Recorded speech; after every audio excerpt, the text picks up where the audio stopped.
अस्सलामुअलैकुम। ये मेरी घर से दूर तीसरी ईद थी और हर ईद पे दिल उदास होता था। मैं हमेशा ये सोचती थी कि परदेस में ईद इतनी खामोश क्यों होती है। ना वो चांद रात की रौनकें, ना वो मेहंदी की खुशबू, ना वो हंसी वाला माहौल, ना बाज़ारों के रश जैसे पाकिस्तान में होता है। तो इस बार मैंने सोचा कि क्यों ना इस ईद को खुद ही खूबसूरत बनाया जाए और पाकिस्तानी अंदाज में इसको बनाया जाए।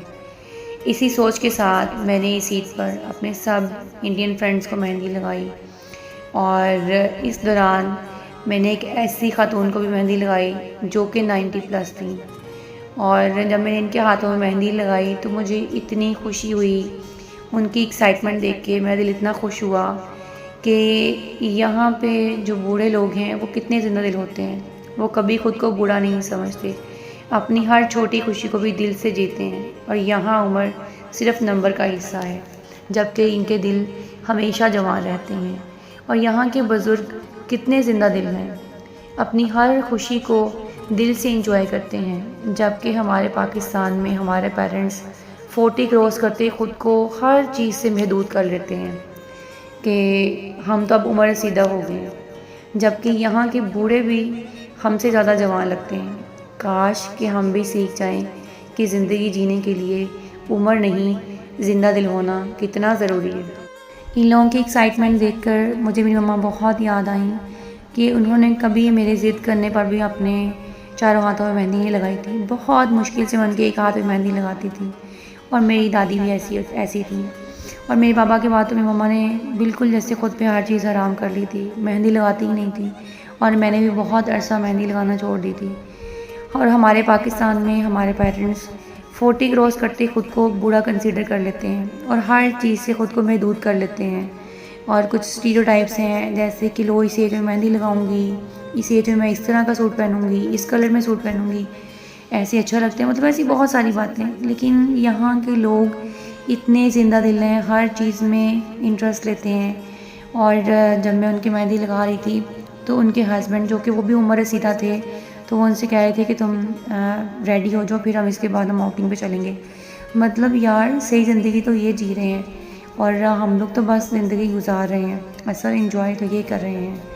और इस एज में भी वो जो ग्रैंड मदर थी जिनका मेहंदी लगा रही थी, वो मुझे बता रही थी कि मैं इस ब्यूटी सैलून में गई थी, यहाँ से मैंने अपना मैनी पेडी फेशियल सब कुछ करवाया।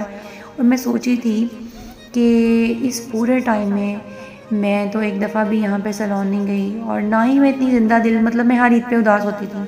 लेकिन यहाँ पे मैंने लोगों को देखा है कि वो कैसे हर चीज़ को एंजॉय करते हैं, कैसे ईद को सेलिब्रेट करते हैं।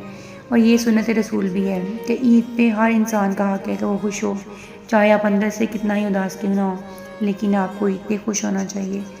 और एक चीज़ जो मैंने नोट की कि फ़ैशन का उम्र से कोई ताल्लुक़ नहीं है, यहाँ पे उम्र सिर्फ नंबर है, जबकि इनके दिल बहुत जवान है और आपका दिल जवान होना चाहिए। काश हमारे माँ बाप भी ऐसे ही हमेशा ज़िंदा दिल और जवान रहें, क्योंकि माँ बाप को बूढ़ा और बेबस होते देखना बहुत तकलीफ़ दे होता है। काश हम भी सीख जाएं कि ज़िंदगी जीने के लिए उम्र नहीं, ज़िंदा दिल होना ज़रूरी होता है।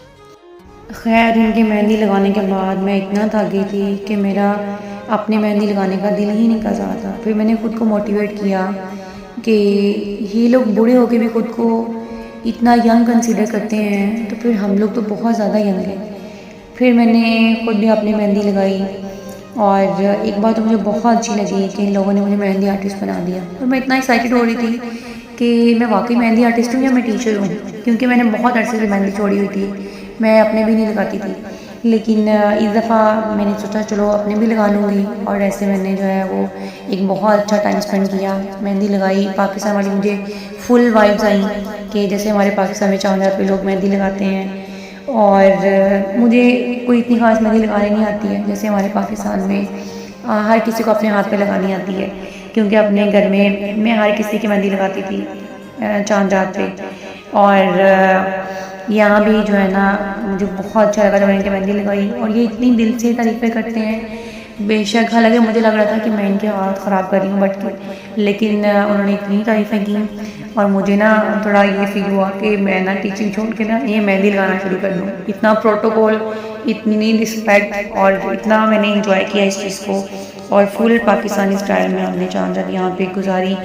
इसके बाद मुझे अपनी शॉपिंग करनी थी और फिर हम लोग मॉल गए और यहाँ के ड्रेसेस जो है ना बहुत ही फजूल होते हैं। मुझे कोई ड्रेस पसंद नहीं आ रहा था, इसलिए मैंने पाकिस्तान से अपने ईद के ड्रेसेस ऑर्डर किए हुए थे जो कि आ भी गए थे। फिर मुझे उसके साथ अपने शूज़ वगैरह मैच करने थे जो कि नहीं हो रहे थे, मुझे मिल ही नहीं रहे थे, लेकिन फिर फाइनली हमें वो सब भी मिल गया। फिर मुझे स्टॉलर भी लेने थे और इस तरह करते कराते हमें बहुत टाइम हो गया और जब वापस आए तो सुबह के 4 बज गए थे। और